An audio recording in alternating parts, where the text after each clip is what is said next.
जो विभिन्न शिलान्यास और लोकार्पण हुए हैं, हमारे बीच में उपस्थित राजस्थान सरकार के मंत्री और जालौर जिले के प्रभारी मंत्री सम्मान्य अर्जुन सिंह जी बावनिया साहब, हमारे बीच में उपस्थित हमारे जिले के वरिष्ठ नेता और राजस्थान सरकार में जन अभियोग निराकरण समिति के अध्यक्ष सम्मान्य पुखराज पाराशर जी, हमारे बीच में उपस्थित विसर्जन आयोग के हमारे आयुक्त सम्मान्य उमाशंकर जी, हमारे बीच में उपस्थित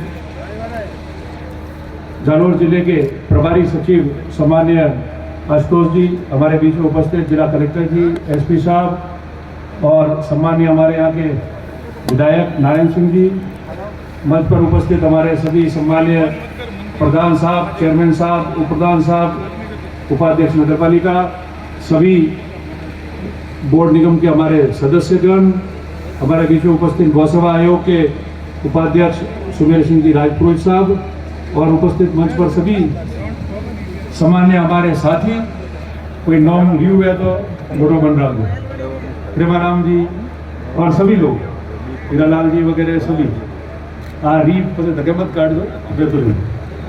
और आज हम सब लोगों ने राजस्थान की सरकार द्वारा विगत 4 वर्षों में जो लोकप्रिय काम कराए हैं, उन सब के शिलान्यास और उद्घाटन यहाँ किए।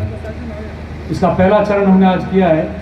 इसके बाद में हमने मंत्री जी और पाराशर जी और सभी लोगों को वापस निवेदन किया है पुनः कि 2-3 चरण हैं हमारे उद्घाटन करने के। सरनाऊ पंचायत समिति में, करडा क्षेत्र में, जसवंतपुरा में, सब जगह जो विभिन्न कार्य हुए हैं, उन सब के उद्घाटन और शिलान्यास बाकी है जो किए जाएंगे।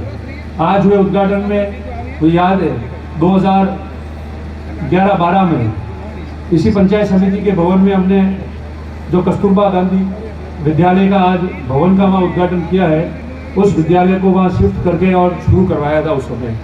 और राजकुमार जी उसमें मंत्री थे, आप लोगों के बीच में यहाँ आए थे, उन्होंने उस समय यहाँ उसका उद्घाटन भी किया था। मॉडल स्कूल का भी उद्घाटन हम लोगों ने वर्ष 2013 सितंबर में आप लोगों के बीच में यहाँ किया था। और विभिन्न जो GSS है जिनके शिलान्यास अभी हुए, वो तमाम उद्घाटन जो है वो सारे यहाँ हुए। और सबसे अच्छा काम हुआ जो केंद्र सरकार और राज्य सरकार की योजना है, उस योजना के तहत किसान भवन जो है, जिसको एग्रीकल्चर इनोवेशन केंद्र का नाम दिया गया है, उसका लोकार्पण आज हुआ और 2.5 करोड़ की लागत से वो भवन बना है, जिसके अंदर अस्थायी हमने नगर पालिका का कार्यालय भी आज शुरू किया है। और उसके अलावा उस भवन के अंदर किसानों की जो ट्रेनिंग होनी है, सेमिनार होनी है, मीटिंग होनी है, काश्तकार अगर कोई बैठक करना चाहते हैं, कोई कार्यक्रम करना चाहते हैं, तो वो समस्त उस भवन में और उस भवन के कमरों में और हॉल में जो है वो इस तहसील के लोग वहाँ कार्यक्रम कर पाएंगे। एक इतना बड़ा अच्छा भवन जो है आज उसका लोकार्पण आप लोगों के बीच में आए हुए अतिथियों ने किया है। साथियों, मेरा आप सबको निवेदन है कि जब भी सरकारें आती है तो सब लोगों को आशा रहती है कि हमारा छोटा मोटा काम होता रहे, विकास का अच्छा काम हो। जब जब कांग्रेस की सरकार आई राजस्थान में, तब तक इस विधानसभा क्षेत्र और जिले में जो है वो बहुत अच्छे कार्य हुए। आपने देखा होगा कि पहला जो कार्यकाल था 8 और 13 के बीच में, उसमें नई तहसील बनाना, उप तहसील बनाना, CSC खोलना, और माननीय मुख्यमंत्री जी खुद उस समय यहाँ इस स्कूल के सामने जो हॉस्पिटल है उसके अंदर फ्री दवाइयों वाला जो दुकान थी, जो काउंटर था, उसका शुभारंभ करने के लिए माननीय मुख्यमंत्री जी खुद आए थे। और इतना अच्छा कार्यक्रम हम लोगों ने किया। नर्मदा का पानी लाना था तो 2013 के अंदर साचौर में मुख्यमंत्री जी शिलान्यास करके गए, और DR और ER प्रोजेक्ट दोनों प्रोजेक्ट थे।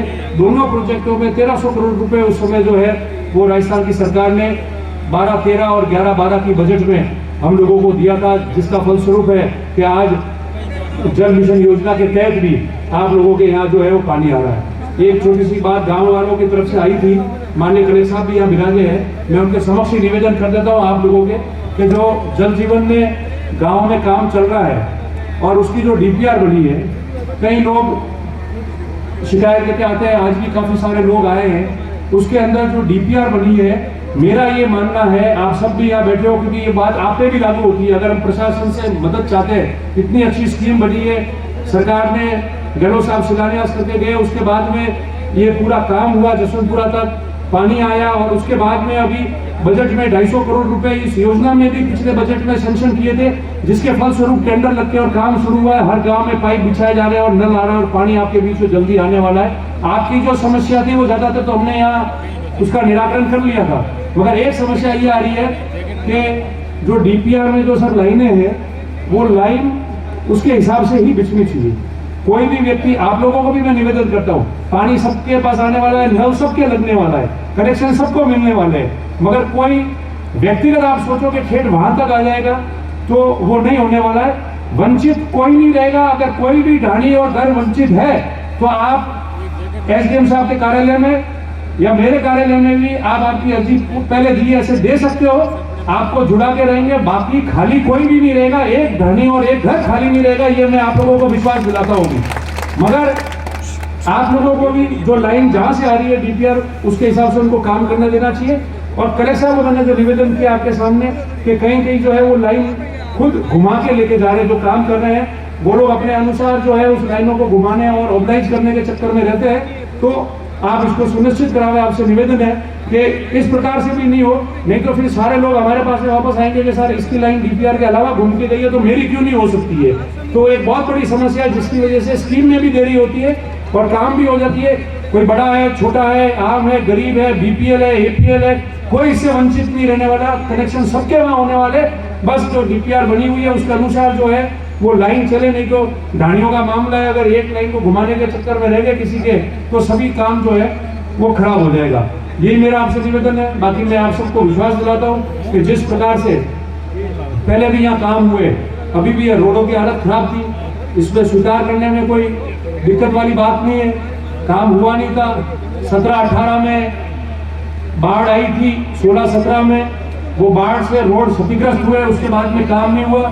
मगर अब अभी आपने देखा कि मिसिंग लिंक में 10 करोड़ रुपए की सड़कें जो है इनका शिलान्यास आज हुआ है। कुछ सड़कें और लोगों ने दी हुई है और मैं आपको विश्वास दिलाता हूँ, मंत्री जी यहाँ विराजमान है, पाराशर जी यहाँ है, मैं आप दोनों से पुनः इन सब लोगों की तरफ से वापस निवेदन करता हूं सर कि ये ऐतिहासिक काम हुआ था पिछले बजट में 10 करोड़ रुपए की हर विधानसभा क्षेत्र में सड़कों देने के लिए, ताकि हर गांव सड़क से जुड़ जाए। मैं आपसे ये निवेदन करता हूं कि आगे बजट आ रहा है, आप हमारी आवाज माननीय मुख्यमंत्री जी तक आप दोनों पहुंचाए और पुनः इस बजट में 10 नहीं 20-20 करोड़ की सड़कें एक साथ में सब दे दे, तो हमारे यहाँ की समस्याएं जो है वो सारी समाप्त हो जाएगी और लोगों के हर गाँव जो जुड़ जाएंगे। क्योंकि कुछ गाँव रह भी गए इसके अंदर, हमने उनको ले रखे हैं, प्रपोजल भी दे रखे और उसको सुनिश्चित करेंगे कि आपकी सारी सड़कें आ जाए। इसके अलावा जो मुख्य सड़कें हैं रानीवाड़ा और रामसिंह वाली, उसका काम शुरू हो गया है। 250-300 करोड़ की अच्छी सड़क बन रही है, दोनों पुलिये कोड़ी के और भिनमाल के, उस पर पुलिये भी बनने वाले हैं। ये जो मंडार वाली सड़क है उसका भी काम शुरू हो गया, आपने देखा है। तो काम धीरे धीरे करते करते काम होते हैं, पर ये कोशिश करेंगे कि कोई काम बाकी नहीं रहे। सरनाऊ में नई पंचायत समिति बन गई है, उसके भवन का भी सारा काम लगभग पूरा हो गया है। अगली बार हम कोशिश करेंगे कि आने वाले अगले महीने में सरनाऊ में नया पंचायत समिति का जो भवन है उसका भी शिलान्यास हो जाए और नए पंचायत समिति का भवन का आपका काम भी शुरू हो जाए। मैं यही निवेदन आप सबको कहता हूँ। बाकी आप सबको विश्वास दिलाता हूँ कि जैसे पहले आपके साथ में खड़े थे, कभी ये नहीं देखा कि पद में है नहीं, हारे या जीते हैं। जो लोगों का काम है, लोगों के बीच में रहना, उनकी सेवा करना, उनकी आवाज सुनना, उनके साथ में खड़े रहना, सुख दुख में उनकी आवाज पहुंचाना, उनके छोटे मोटे काम प्रशासन के माध्यम से पूरे कराना, इन सब के लिए पहले जैसे आज भी हम तैयार हैं। और हमारे प्रशासन की जितनी भी टीम है जिन्होंने अच्छी तरह से हमारे इस बार जिले में अच्छी टीम प्रशासन की कार्य कर रही है और उन्होंने जो भी काम हुआ है, जो वाजिब काम हो सकता है, उस काम को कभी भी विलंब नहीं किया उस काम को पूरा करने में। मैं आप लोगों को पुनः भरोसा दिलाता हूँ कि आप सब जो भी छोटी मोटी बातें रह गई होगी, काम रहे होंगे, उसको कोशिश करेंगे कि वो सारा काम आपका पूरा हो जाए। और जिस तरीके से आपके बीच में रहकर सेवा की है, वो तो जब तक है दम अंदर तो वो कौन तो आलतू जीवन में कोई पूर्व नहीं हुए है, पद रहे के नहीं रहे वो अलग बात है। और सब लोग सरकार आने के बाद में यहाँ हमारे सारे प्रशासनिक अधिकारी, मंत्री जी, विधायक जी, एमपी साहब आने वाले थे, दिल्ली में नहीं आ पाए, सारे लोग जो भी है, हमने ये कोशिश की है कि काम के मामले में कोई भी भेदभाव नहीं रखे और अच्छी तरह से काम हो। यही मैं आप सबको विश्वास दिलाते हुए पुनः जितने भी हमारे मेहमानगण आए, मंत्रीगण आए, हमारे प्रशासनिक अधिकारी है, उन सभी को और पुनः बामनिया जी को, पाराशर जी को और उमाशंकर जी को बहुत बहुत आभार व्यक्त करता हूं कि आपने रानीवाड़ा की विधानसभा क्षेत्र में समय देकर विभिन्न शिलान्यास और लोकार्पण किया है। अगली बार पुनः आप लोग हमको पुनः समय देकर लाभान्वित करेंगे ताकि हमारे जसवंतपुरा, सरनाऊ और करडा क्षेत्र में जितने भी उद्घाटन और शिलान्यास हुए वो भी हम जल्दी से जल्दी पूरे करें और लोगों को उनके लिए जो सरकार ने काम किया है वो लोगों के लिए सुपुर्द करें। इन्हीं भावनाओं के साथ आप सबका आभार व्यक्त करता हूँ। क्षेत्र में अच्छा विकास हो, आप लोग फलो फिलो, आपका परिवार सुखी रहे और ये क्षेत्र विकसित हो और हम सब मिलकर एक साथ में काम करें और आगामी वर्ष में इकट्ठे होकर वापस पुनः हमारे लक्ष्य तक पहुंचे। ये मैं आप सबको निवेदन भी करता हूं और ऐसी कामना करता हूं। आप सबका बहुत बहुत धन्यवाद। जय हिंद, आभार। बहुत बहुत धन्यवाद आदरणीय श्री देवाशीष साहब। हमारे टंकी पहला वाली हमारे टंकी में पौनी नहीं है, 10 साल थी तो सारा। अब मैं निवेदन करूंगा रानीवाड़ा के विधायक जी श्रीमान नारायण सिंह देवल साहब कृपया पधारें और हम सभी को उद्बोधन देते हुए लाभान्वित करने का कष्ट करें।